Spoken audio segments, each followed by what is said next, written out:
दोस्तों नमस्कार। आज के इस लेसन में हम एक अन्य बहुत महत्वपूर्ण शब्द के प्रयोग के बारे में सीखेंगे,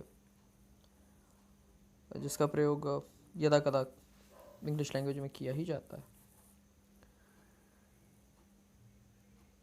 और मैं दो शब्दों को एक साथ लेकर चलूँगा क्योंकि इनके अर्थ लगभग एक जैसे ही हैं, बस क्योंकि शब्द देखने में थोड़ी अलग है, इसलिए मैं दोनों को एक साथ बताऊंगा ताकि आप जहाँ चाहें उसका प्रयोग कर सकें और सही तरीके से कर सकें। एक वर्ड होता है दो, इंग्लिश में THOUGH, और दूसरा होता है ऑल दो। तो ऑल दो का जब प्रयोग करते हैं हम किसी सेंटेंस में, तो उसी सेंटेंस के एक पार्ट में हम ऑल दो का प्रयोग करते हैं, दूसरे पार्ट को हम येट के साथ प्रयोग करते हैं। जबकि दो का जब प्रयोग करते हैं तो केवल एक पार्ट में दो आता है, जबकि दूसरे पार्ट को जब प्रारंभ करते हैं तो उसके पहले हम कॉमा लगाते हैं। चलिए स्टार्ट करते हैं, कुछ एग्जांपल देखते हैं ताकि बात थोड़ी समझ में आए। दो he made, though he worked really hard, he failed in that exam। इसी को अगर हम ऑल्दो का प्रयोग करके बनाना चाहें तो ये कैसा बनेगा sentence? Although he worked really hard, yet he failed in the exam।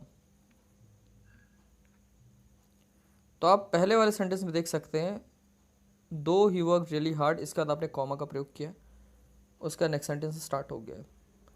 जबकि ये जो दूसरा हमने ऑल्दो के साथ बनाया, ऑल्दो से स्टार्ट हो रहा है, उसके बाद हार्ड के बाद हमने कॉमा नहीं लगाया बल्कि येट का प्रयोग किया है, और येट के बाद सेंटेंस का दूसरा पार्ट स्टार्ट हो गया। चलिए इसके अर्थ पे गौर करते हैं।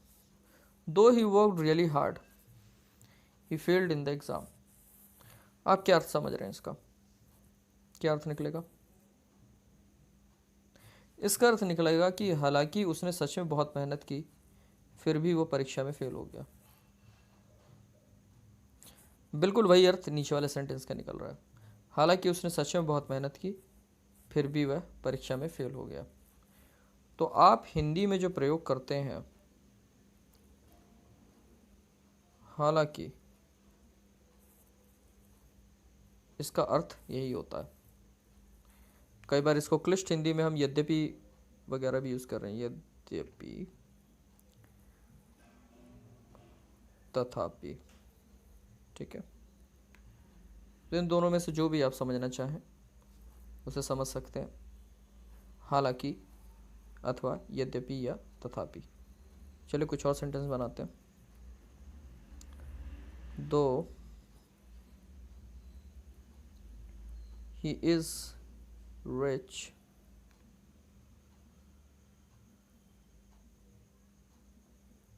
he doesn't spend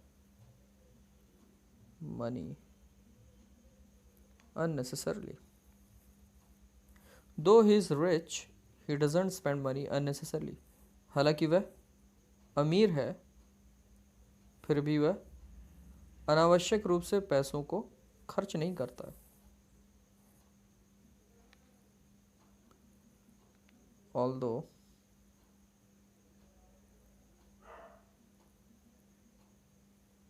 his father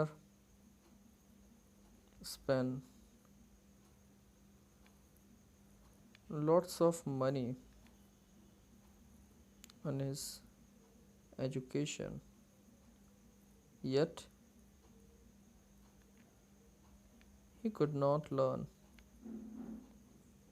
anything। Although his father spent lots of money on his education, yet he could not learn anything। हालांकि उसके पिताजी ने उसकी शिक्षा पर बहुत सारा पैसा बहाया या बहुत सारा पैसा खर्च किया, फिर भी वह कुछ सीख नहीं सका। Though his phone is very expensive.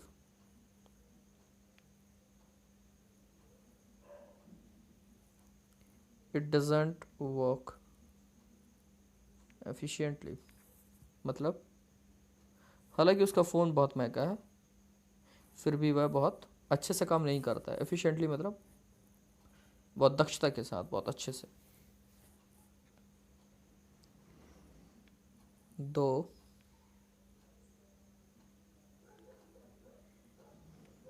he can write well in English,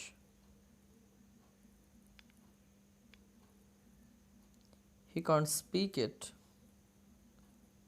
fluently and confidently. हालांकि वह इंग्लिश में बहुत अच्छे से लिख लेता है, लेकिन वो इस भाषा में फ्लुएंटली एंड कॉन्फिडेंटली बोल नहीं पाता है. तो एक बहुत छोटा सा लेसन था, बट बहुत काम का लेसन है. दो एंड ऑल दो के ऊपर है. कंजंक्शन की श्रेणी में ही आते हैं ये शब्द. कंजंक्शन का अर्थ मैं शुरू में आपको बता चुका हूँ. ऐसे शब्द जिनका प्रयोग एक बड़ा सेंटेंस बनाने के लिए किया जाता है. दो अलग अलग सेंटेंसों को कंबाइन करके एक नया सेंटेंस बनाया जाता है, उसको अपन कंजंक्शन बोलते हैं. तो उसके अर्थ हमको सही तरीके से पता हो तो प्रयोग करने में मुश्किलें नहीं आती हैं, बशर्ते हमको सिंपल सेंटेंस बनाने ऑलरेडी आते हों. तो आई होप आज के इस लेसन में आपने कुछ नया सीखा होगा. और अगर इसके बावजूद आपके मन में दो या ऑल दो को लेके कुछ डाउट्स हैं तो आप अपने डाउट्स शेयर कर सकते हैं हमारे साथ. उनके जो भी उनका उचित उसका उत्तर होगा मैं आपको समय रहते देने की कोशिश करूँगा. अगले लेसन में फिर कुछ नई बातों के साथ आपके सामने हाजिर होता हूँ. तब तक के लिए take care and bye bye.